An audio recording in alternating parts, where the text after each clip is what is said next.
자, 기후위기 여러 환경 문제들을 기독교적인 가치관으로 바라보고 실천 가능한 노력들 얘기해보는 지구돌봄 프로젝트. 자, 오늘도 기독교 환경교육센터 산림의 부소장인 김신영 박사와 함께합니다. 박사님 안녕하세요. 네, 안녕하세요. 반갑습니다. 네, 자, 오늘은 어떤 주제 얘기해볼까요? 네, 예전에 환경 문제라고 하면 공해로 인한 질병 때문에 사회적으로 많은 문제가 있었는데요. 요즘에도 이 공해병이 있기는 하지만 여기에 더해서 기후변화로 인한 건강 문제 또 질병 문제가 많이 심각해지고 있습니다. 그래서 오늘은 기후변화와 질병과의 관계에 대해 이야기 나누어 보도록 하겠습니다. 네. 자, 기후변화 때문에 폭염일수가 증가하고 또 이 때문에 온열 질환자 수가 늘어난다는 사실 여름에 많이 보셨을 텐데 또 어떤 위험이 있을까요? 네, 지금 말씀하신 것처럼 폭염일수가 증가하면 야외에서 일하는 노동자나 또 기저질환 있는 분들이 건강상 위협을 많이 받게 되는데요. 네. 그런데 여기에서 이제 기후변화 때문에 문제가 되는 게 또 있는데 그 가운데 가장 일반적이면서 또 위협적인 것이 바로 모기 때문에 발생하는 겁니다. 사람의 생명을 가장 많이 빼앗아가는 이 생물 중에 하나가 바로 모기인데요. 대표적인 질병이 말라리아죠. 말라리아로 인한 사망률은 전 세계적으로 계속 감소하고 있었는데요. 네. 2000년에 이 말라리아 사망자가 대략 90만 명이었는데 꾸준히 노력을 해서 2021년에는 60만 명까지 감소를 했었거든요. 네. 살충제도 보급하고 모기장도 보급하고 하면서 이런 결과를 얻을 수 있었는데 문제는 최근 이 온난한 지역이 증가하면서 이 위험한 바이러스, 이 말라리아 같은 바이러스를 옮기는 그런 모기의 서식지가 확산되고 또 모기가 이 적응 속도, 진화 속도가 빨라지면서 말라리아 사망자가 다시 증가하기 시작했습니다. 그렇군요. 그러니까 지구 온난화 때문에 기존에 모기가 살지 못했던 지역에도 이 모기가 살 수 있게 됐다. 그런 말씀인데, 자, 우리나라에도 말라리아 모기가 등장하나요? 네, 지난 7월에 도 그렇고 올해도 보면 김포, 파주, 고양시에서 말라리아 경보를 발령한 적이 있는데요. 이 전국적인 현상은 아니지만 우리나라도 말라리아에서 안전하지 않을 수 있다. 이런 가능성을 보여주고 있습니다. 네. 그리고 우리나라는 매년 한 500명 정도의 말라리아 환자가 발생하고 있는데요. 10% 정도는 해외 유입이고 대부분 국내에서 발생하고 있습니다. 그렇군요. 그동안 세계적으로 이 말라리아 퇴치에 많은 노력을 기울였었는데, 자, 이 기후 변화와 지구 온난화라는 변수가 이 노력을 반감시키는 그런 결과를 만들어 버렸네요. 네, 그렇습니다. 이 말라리아는 기후변화에 민감한 모기 매개 질환인데요. 기후변화로 인해서 말라리아의 전파 지역뿐 아니라 전파 기간도 늘어나고 있기 때문에 더 문제가 되고 있습니다. 또 온난한 날씨 때문에 모기의 수명도 길어지고 또 모기 안에서 살고 있는 기생충이나 바이러스가 증식하는 데 걸리는 시간은 더 짧아지고 있는데요.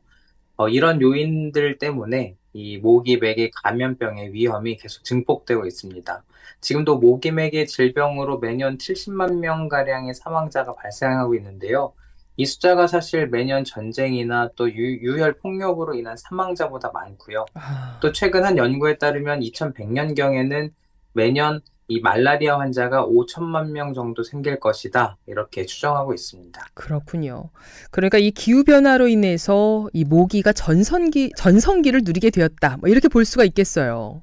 네. 우리나라처럼 이 온대 지역이 아열대 기후로 변하는 것도 문제인데요. 더 문제는 지금 이 추운 한대 지역도 따뜻해지면서 모기 서식이 가능한 지역이 돼가고 있습니다.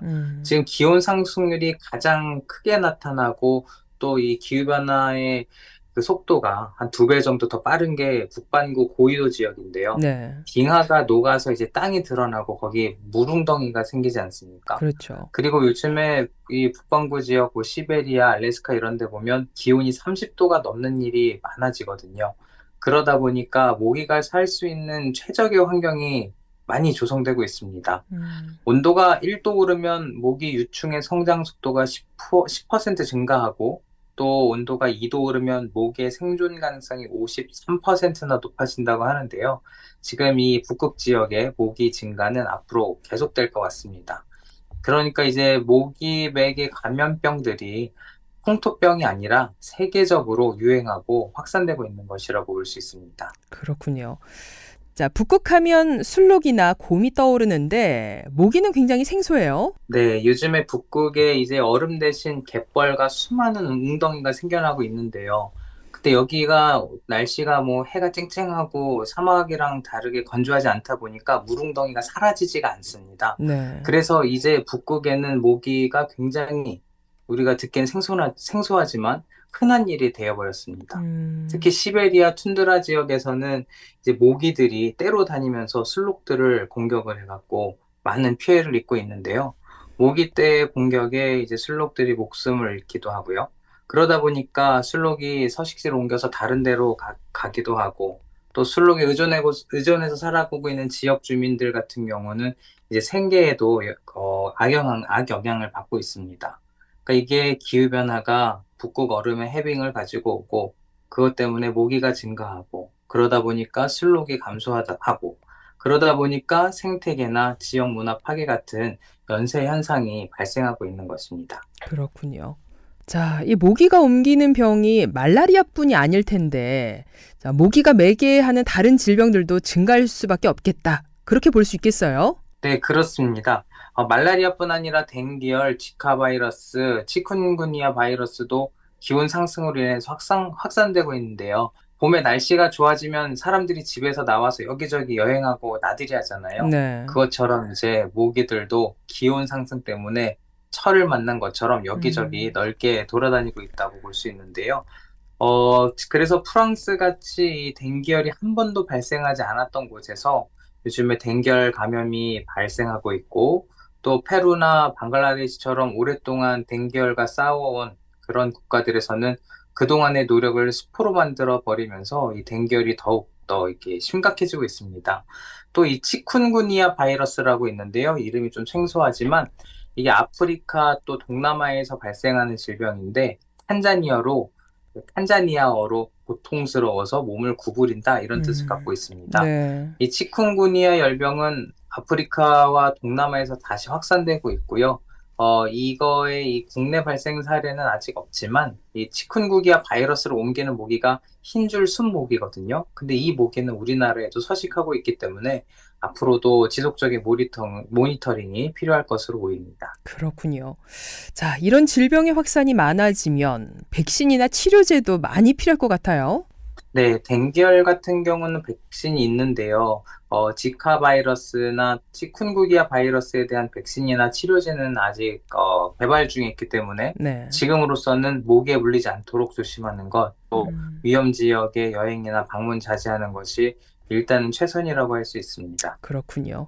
자, 모기들이 기후변화에 적응하는 속도에 비해서 인간 사회의 적응 속도는 훨씬 느린 것 같다라는 생각이 드는데요. 네. 자, 이 모기 이외에도 이 기후변화와 관련된 다른 전염병의 위협이 또 있을까요? 네, 기후변화 때문에 산불, 가뭄, 홍수가 많이 일어나면서 서식지를 잃은 야생동물들이 사람들이 사는 거주지나 또 목축 지역으로 많이 이동하는데요. 네. 이런 경우에 이제 코로나와 같은 인수공통 전염병의 위험성이 높아지게 됩니다. 얼마 전에 그 조지타운 대학의 콜린 칼슨 교수 연구진이 이와 관련된 연구를 했는데요. 기후변화로 인해서 2070년까지 동물에서 인간으로 전염되는 바이러스가 수천 개에 달하게 될 것이다. 이렇게 발표를 했고요.